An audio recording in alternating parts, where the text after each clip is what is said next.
joining us. I cannot believe it's already our July meeting. I feel like we just had December's, but exciting, basically halfway through the year. And we have some exciting updates to share with you guys, both what's happening in the market at our company and some other cool updates happening in general.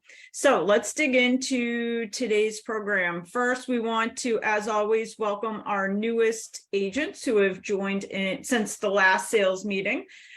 Specifically, we want to welcome Cassandra, Brenda, and Diana. So welcome to our team.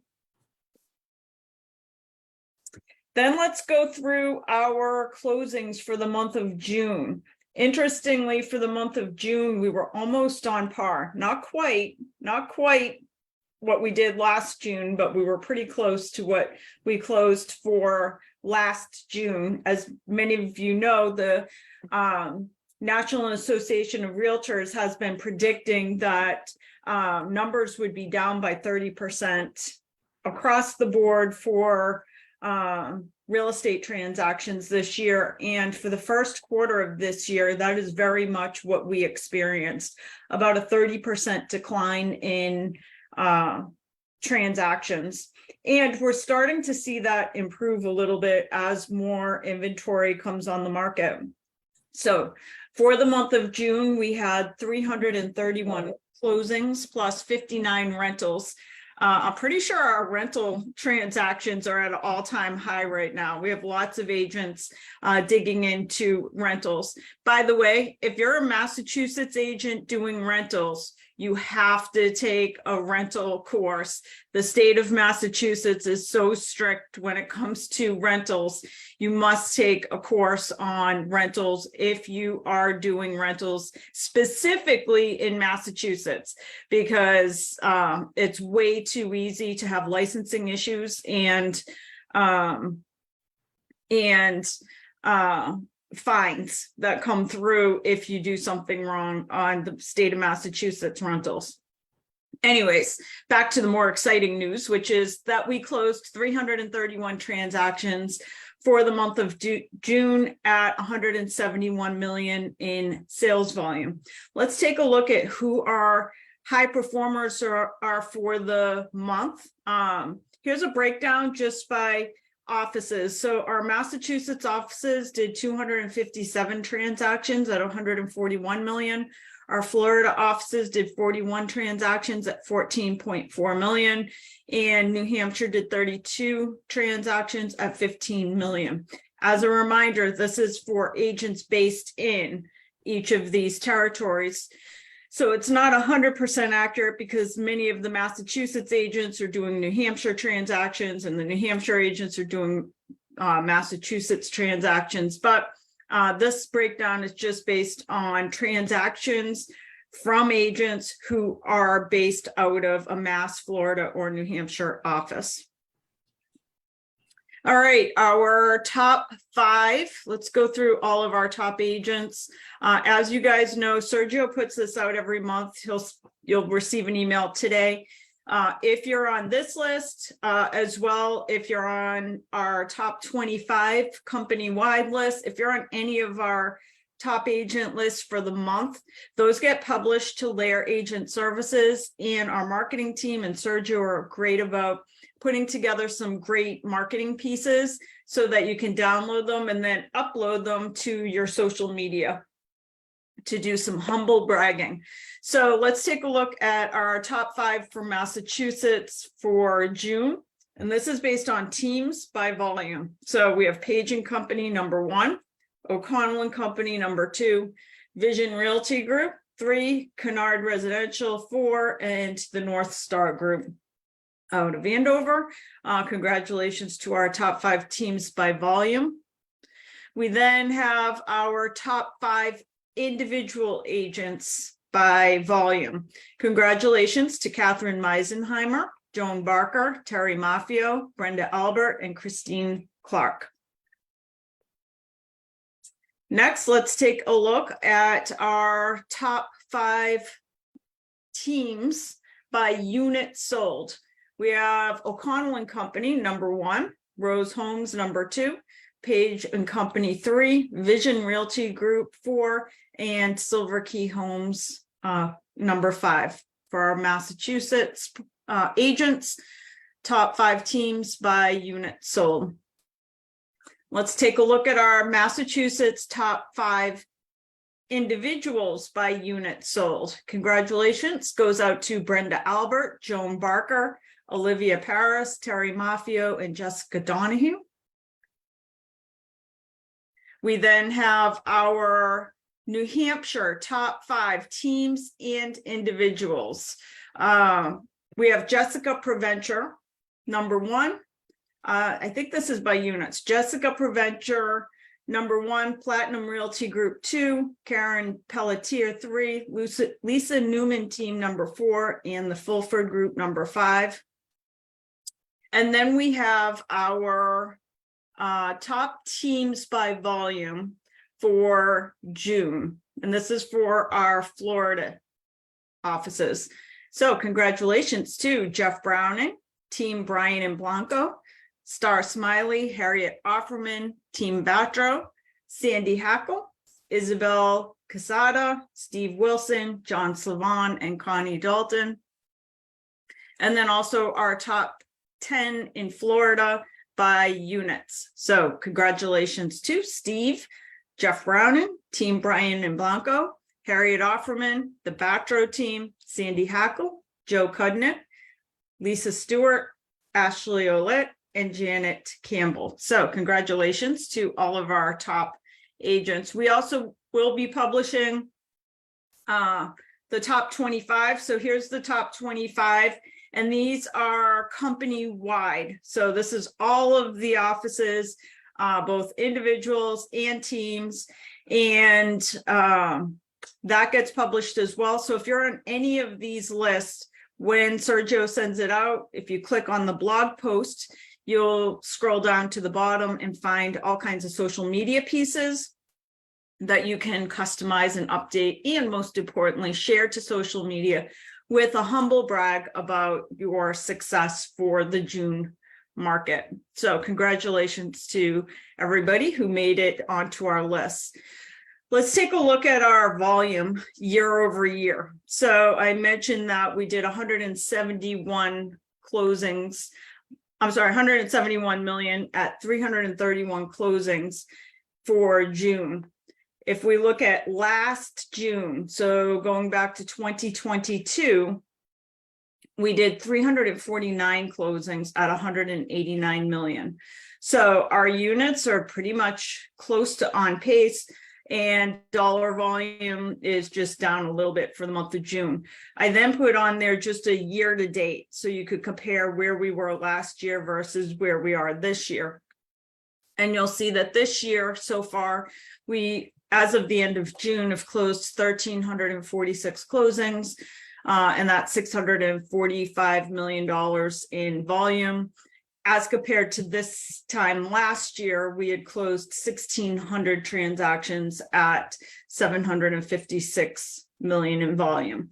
So our numbers are down not by 30%. So super thankful that we're seeing that the market pick up in all of our major markets, Mass, New Hampshire, and Florida. Okay, so I do this every month. I'm going to go through this in less than 3 minutes, but it's a reminder because the National Association of Realtors has been saying that the market is going to continue to be off by as much as 30%. The only way for real estate agents to do the same amount or to make the same amount of money as they did the previous year is to find new ways to get additional business. So the last 3 meetings, I've gone through this list. I'm not going to explain each one, but as a reminder, pick one of these so that you're filling the hole for that 30% expected drop in business this year. So expired listings. Every single market has expired listings, even in a really good market. So go look at those expired listings and go back a little bit, go back 2 or 3 years. Of course, make sure that the property hasn't sold in that time frame, but there are expired listings in every market. For sale by owners, I saw two this week, just driving around doing errands. Sellers think that they could sell it themselves. By the way, they can. However, they're not going to expose the property to millions and millions of people like you can through the multiple listing service. They're probably not going to do the level of marketing that you can. So reach out to those for sale by owners. Small bank REOs. Many times real estate agents, when the market begins to shift, say, okay, I'm going to now go get into bank-owned transactions, and they go after these huge banks like the Wells Fargos, the Bank of Americas. First of all, those large banks now often just sell their inventory, their foreclosure inventory, off to asset management companies. Second of all, the agents that have been working that business typically have been working that business for the last decade. So it's not super easy to break in on the big bank REO business, but the local banks have REO business. In fact, I shared that in the last 12 months, I bought a foreclosed property, and it was from just a small local bank where they have 1 or 2 foreclosures a year. And so go after those little banks and credit unions and reach out to find out who they're working with when they do have foreclosed properties. For probate, go out and make relationships with estate planning attorneys. 5, 1031 exchanges. If you go to our YouTube station, youtube.com/LAER training, we have done some great training classes on 1031 exchanges. I'm a huge fan of the 1031 exchange because you can create a customer out of somebody who has no idea that they should sell their property and trade it in for something that has a higher return, and that they can do so without having to incur capital gains at this time. So go learn about the 1031 exchange process. Go sign up for all the lead services. We give them all to you. They're all available in the LAER Program and Services Guide, but also just go Google referral fee-based lead services for real estate agents, so that you're building your database of people that you are marketing to. Go sign up for every lead service. Orphaned clients. Don't forget that already this year, but also in coming years, we are going to see an attrition of real estate agents. So don't forget that those real estate agents are people that you can market to, put them into your database.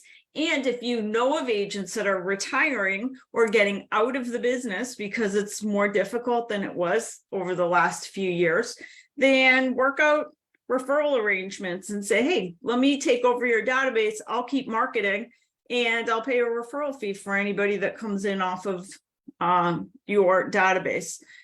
Start building those partnerships with moving companies, clean out companies, Title V companies, assisted living. All of these companies market to the same clients as we do. So go build relationships with these types of companies so that when they have a client that is considering selling or buying, that you are the first person they call. Next is events. By the way, if you missed last month's meeting, I did a whole program on events and putting together great events. But this is the time of year that you can really put together great VA seminars, first-time buyer seminars, seller seminars, credit cleanup seminars, senior downsizing seminars. I don't see a lot of real estate agents doing seminars. I think it's a lost opportunity. Go out and start organizing seminars. You can do them at your office or a coffee house, but start becoming the expert in your area so that every month you are constantly advertising seminars and events in order to create a funnel of new business. And then, of course, open houses. So even if you don't have listing inventory, we have many agents that do. So reach out to your fellow agents who have inventory, and maybe they want to do their Saturday and Sunday open house, but maybe they'd let you do a commuter open house, just to see if maybe somebody would come in during the commuter hours. Also, if you're asking other agents to give you open houses to do, you should be marketing to those agents. You should create a video about what you do at those open houses so that you can market to other agents and say, hey, you go take the weekend and go to the beach. I'll stay home and I'll take care of your open house for you. These are all opportunities for you to grow your business. Okay, so want to go through a couple of company updates. First, as many of you know, we have Boost by HomeSpotter now. This is live. If you're not sure, so first of all of this happens automatically on residential sales. So even if you do nothing, when you list a property, we're going to do 7 days of advertising on your listing. So a couple of things. First of all, you should be talking about Boost by HomeSpotter within your listing appointment. We created a flyer for you to do that. You can go to LAERagentservices.com, go to the guides, brochures. It's the first button under the marketing section. Click on that and you'll see the flyer for Boost by HomeSpotter. That should be in your seller packages in your listing presentation, because basically you're exposing the property. Secondly, we could see as a company all day long, leads are coming in through this program. Here's the feedback I get from agents. Oh, they haven't responded. I've gotten 10 leads and nobody has responded. I think that's typical of any cold lead. So you want to get, that doesn't mean that you should stop trying to reach out to the leads that come in, because a certain percentage of them, these are people that are on social media and they're looking at real estate. So that means that either they're interested in properties or they're interested for somebody else. So definitely they're cold leads, but it doesn't mean you shouldn't market. Do everything you can to collect enough information to get them into your database. So yeah, some of them come through, there's no emails, there's really no easy way to market to them. But we're also seeing many leads come through that there is enough information that you could put the client into your database and get them on to your set it and forget it program. Okay, a couple things I wanted to go through with compliance, and these are just based on what's happening in our own company. So these are real issues within our business. First of all, vacant land scams. Specifically, it has been happening in Massachusetts. We've had 2 agents that have run into this, where fraudulent sellers reach out to one of our agents and say that I want to list my property, and they don't really own the property. So it's really important that if somebody reaches out to you about selling vacant land, that you take extra steps to make sure the person is who they say they are.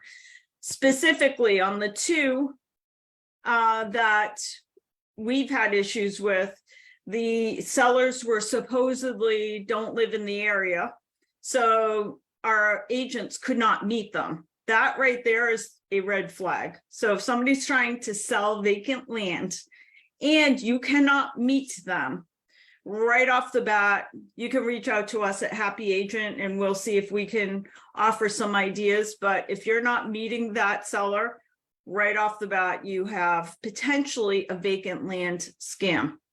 There's other red flags.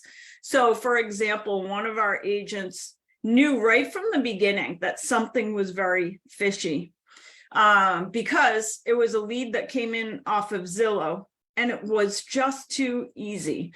The lead came in and it said, I'm interested in selling my piece of land at 10 Main Street.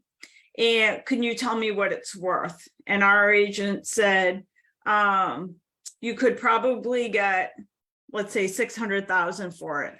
And the person said, okay, I'll just list it at 500 so that I can sell it quickly. Send me over all the paperwork. So, and then our agent thought that that was odd, that they didn't really care that much about the value. Secondly, that they were not located close enough that they could do a meeting with our agent. So then I said, why don't you tell them that you need him to send over his a copy of his driver's license. And so our agent asked for a copy of the driver's license, and the person said he was traveling and didn't have a copy of his driver's license. Now, if somebody's traveling, that's of course when you would have a copy of your driver's license. So it's really important, if you're not sure, if you have somebody that you're not sure if they actually own the property, you can email Happy Agent and we'll give you some ideas on what you can do to really do some extra due diligence. But most importantly, I just want everybody to be aware that it's happening, because we've seen it happen twice. Secondly, this is another potential, like we have a lawsuit right now for an agent that used copyrighted photography in a listing, which is a no-no. So you cannot use any photography unless you have the permission of the photographer, the person who took the photo.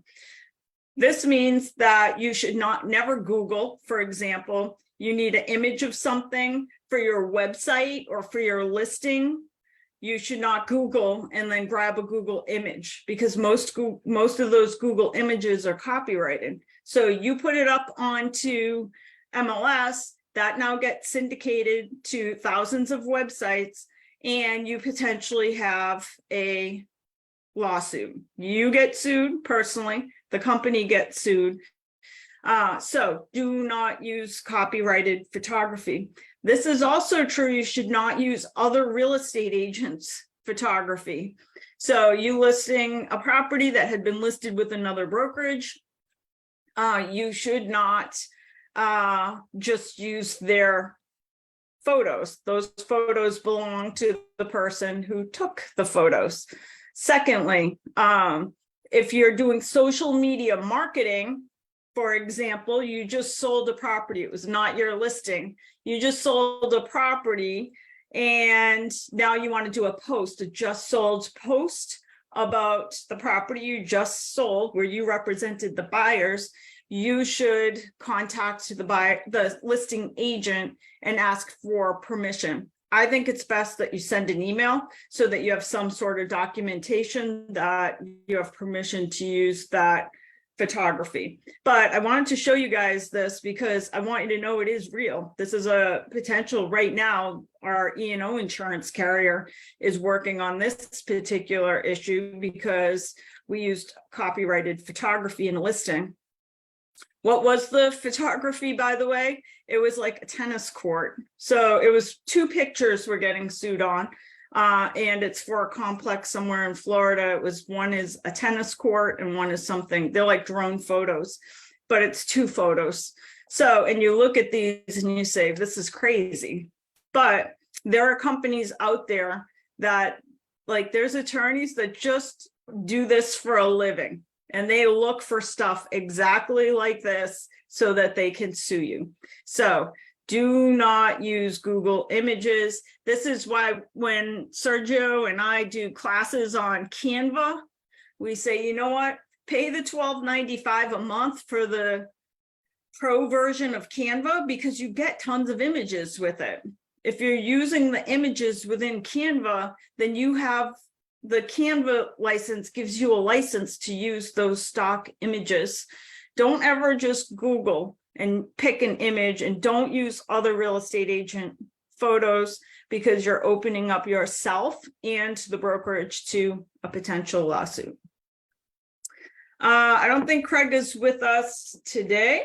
I will say that I had the pleasure of taking his green designation class last month. If you have not done the green designation yet, I highly recommend it, only because I learned a great deal in general, just about like sustainable features of property, specifically what the different types of sustainable features are and how those sustainable features affect the value of a property, but also what your rights are as a seller. So if you have a seller that is selling a property, for example, with owned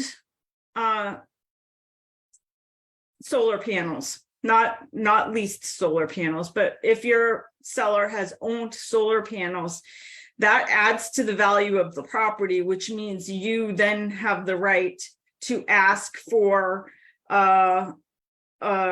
appraiser from the bank that is like a green designated appraiser, so that you're working with an appraiser who knows that some of the features of the property, the green features, do enhance the value of the property. Okay, just want to do a quick little marketing update for you guys, just to kind of get you thinking as we go into the summer months. So typically as we go into summer, I don't know what the market will bring. I think we're going to see a little bit of a lull in business. Typically we do as the summer hits, because more people are taking vacations and stuff. In the New England market, I think that's going to mean that maybe we'll see inventory build up a little bit. So between the summer months and people going on vacations, plus the higher interest rates, we may see inventory increase a little bit. But some of the things to think about as we move into the second half of the year. One of the things I would tell agents to think about is, how can you make your marketing more meaningful so that you are really speaking to the people who know, like, and trust you in your business. If you think about your business now and how you market, for many of us, the marketing that we do is all based on what other real estate agents are doing, kind of like industry standards, watching what all the other real estate agents are doing and doing a version of that, doing our own version of that. Secondly, like our email campaigns, like newsletters and stuff, they're really kind of like just purchased products that go out and we put people on drip campaigns. But what could you do as we head into the second part of the year to make your marketing just more meaningful, so that you're speaking to the people who know, like, and trust you in a way that they want to hear from you? So one of the ways to do that is to build a board of advisors. So what is a board of advisors? Really, it's just like a board of directors for a corporation. Why do big companies have boards of directors? Well, boards do several things. First of all, it creates a buy-in. So typically, if you look at some of the big boards out there, big corporate boards, oftentimes their board of directors are like some of their best customers. So they'll target who is our best customer and they'll bring them onto their board, because they want to make sure that their best customers have a voice in everything that happens within the company, because it gives that best customer buy-in and makes them want to stick around and not go shop with other companies and things like that. That's part one. Part two, that customer, what that customer thinks, probably other customers think that too. So it allows for, in that business, a voice to be heard, and the voice is the customer. So think about, as you're moving into the second half of the year, what would a board of advisors look like for your business? A great place to start is with your top 10 people who already love you, send you business all the time. They believe in what you do. they believe in your personal brand. So let's talk about what it would look like to build this board of advisors, because the result is you're going to create more meaningful marketing for your entire database of people. So just think about, like I said, what is your current marketing strategy and why? Probably your current marketing strategy is based on what other real estate agents are doing. Just looking around, seeing what other successful agents do. But what would it look like if your entire marketing strategy had nothing to do with what other real estate agents do, but really was based on what your customers care about, the people who already send you a lot of business, what they would like to see from you in your business. And then secondly, ask yourself, who is vested in your success right now? As you build a board, your board of advisors, you are going to create a group of people. By the way, when you're picking the 10, the people who are on your board, these are probably people who already feel a vested interest in your success. But we're going to get them even more vested because they're going to have a voice into the things you do to succeed in your business. So let's talk about how we build this board. Step one, we're going to identify the 10. So just write out the names of the 10 people who are your raving fans.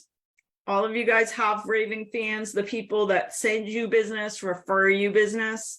By the way, it can be like family members. So maybe you have a sister or brother that sends you a ton of business. I think it's totally fine to put them on your board of advisors.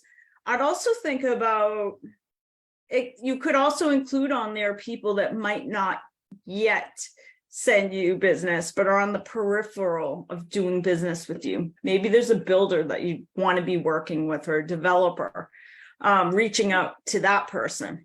So we're going to start building the list of the 10 people to put onto this board of advisors. That's step one. Step two, we're not going to just randomly throw everybody onto the board. We're going to do it methodically. So once you have your list of the 10 people, you'll spend the summer meeting with them individually. Now, when you meet with them individually, it's important to take notes, write everything down. What's really important about having a board of advisors is it absolutely will implode, and it will not work if you're not willing to change and do some of the things that they suggest. Because if people feel like they're offering advice, attending a few meetings a year, and that nothing ever changes, then you will the board will backfire. So you have to be open to like making some changes and listening, saying, oh, that's different. But remember, the way you're marketing now is only because that's how other real estate agents market. Doing it this way, you're going to be methodically talking to the people who have a vested interest in your business so that you can do things differently and in a way in which they think it'll enhance your business. So you're going to meet with each person individually, take notes and write everything down. Find out as much as you can about that person. So you want to create like an advisor profile for each person that you're going to invite to be on the board. The reason this is so important is because your best referrers of business, the people that you're inviting onto this board, they probably have a lot of commonalities.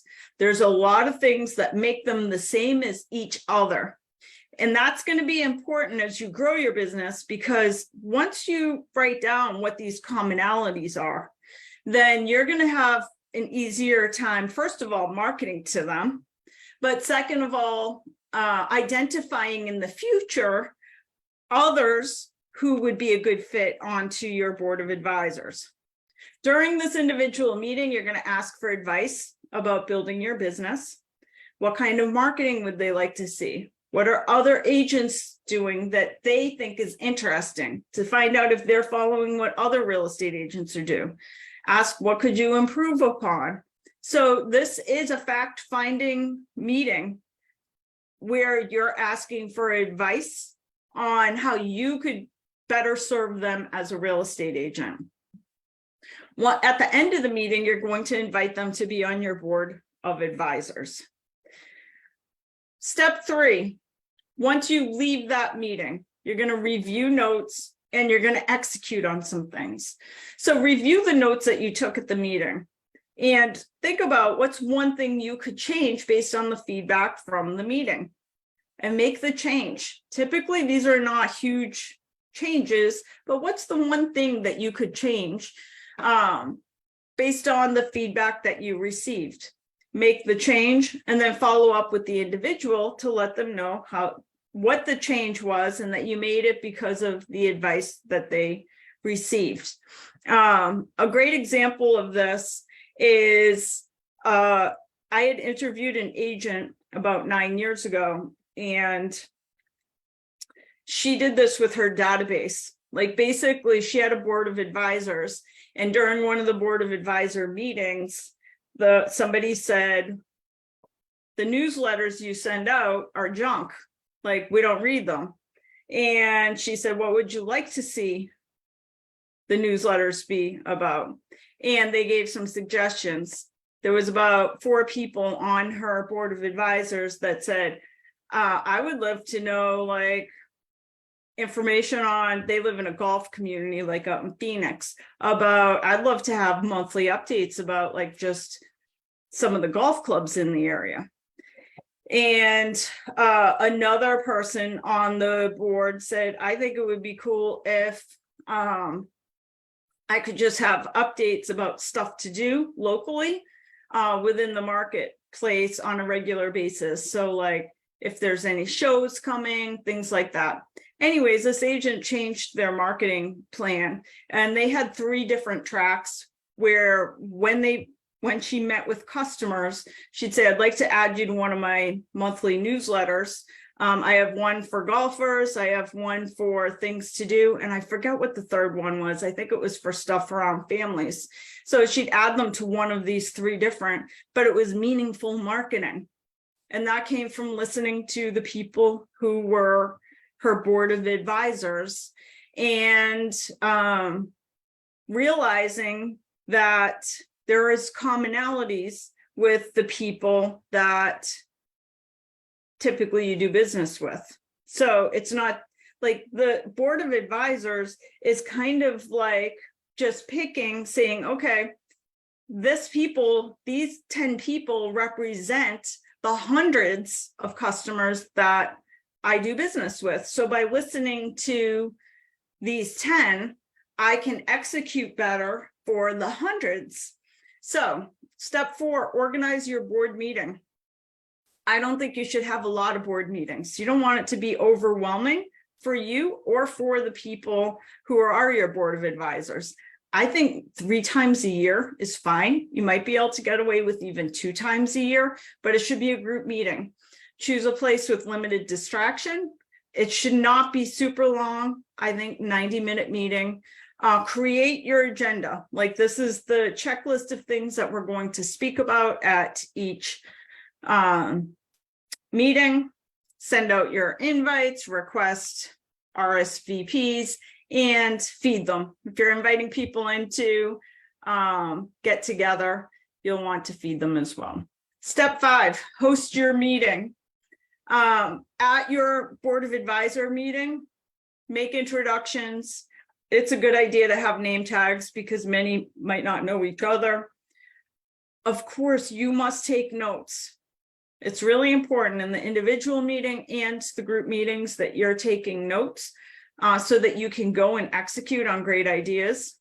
And then go through the agenda. The agenda should be like set every time that it's like, here's the 5 things we talk about, and updates of what you've done since last meeting, and then ask for feedback, things you could be doing better, things that they like that are working. So just super short, 3 to 5 things that you talk about at each meeting. Keep it short, make sure everybody goes home on time. Make sure that everyone has the opportunity to speak, and most importantly, make sure you thank everybody for attending and offering the feedback. So that is basically, that's like the steps for actually hosting the meeting. The final step is actually doing the work. So after the meeting, you'll definitely want to send along a thank you email. And in that thank you email, you'll want to explain some of the things you're going to execute on. So if it was a 90-minute meeting and they said, hey, you should have like a better monthly newsletter that talks about either golf or things to do locally or family things to do, then you can send an email saying, thank you everybody for attending this month's Board of Advisors meeting. I can't tell you how much you've influenced my business. These are some of the things that I will be working on between now and the next meeting, which will be held at this date and time. And then you have to go execute. Like I said, it will be deflating. The only way this works is if you're willing to take some of those ideas and implement them in your business.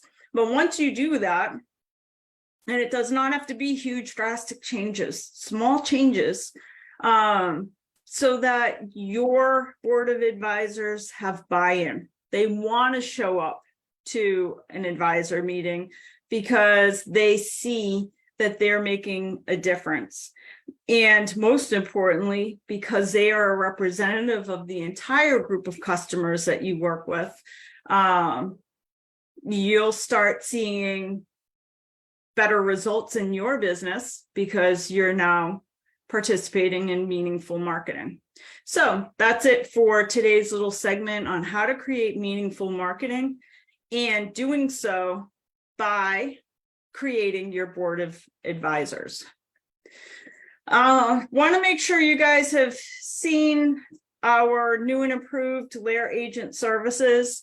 A couple things that I want to make sure you have seen. Literally, our marketing team goes on to LAERagentservices.com literally every week, and we're making like little tweaks and changes to make it even better. Some of the things that we recently added, under the marketing section, you'll find an open house section where you'll find some really cool marketing or open house pieces that you can include at an open house. Secondly, in case you weren't on the last two meetings, we did add a whole section under marketing for pop-by tags. So if you're wondering what kind of cool giveaways you could have for going out and visiting clients, or maybe you have like a summer event where you want to give away little items of value with your name and phone number on them, we've created all the tags. You can find those under the marketing section. As well, if you go to the technology tools section of LAER Agent Services, we have created the listing description generator. So you just fill out a form with some information about your new listing, and the system will create a listing description for you, and it does a really good job. Secondly, if you need a new bio, if you've attended my Algorwing class, one of the things we say is that you should have a really good bio, and that goes on the LAER site, it goes on your personal website, it should be on your LinkedIn, because we're always auditioning for a job, or we're always applying for a job with customers. And the way that we apply for a job is through our online fingerprint.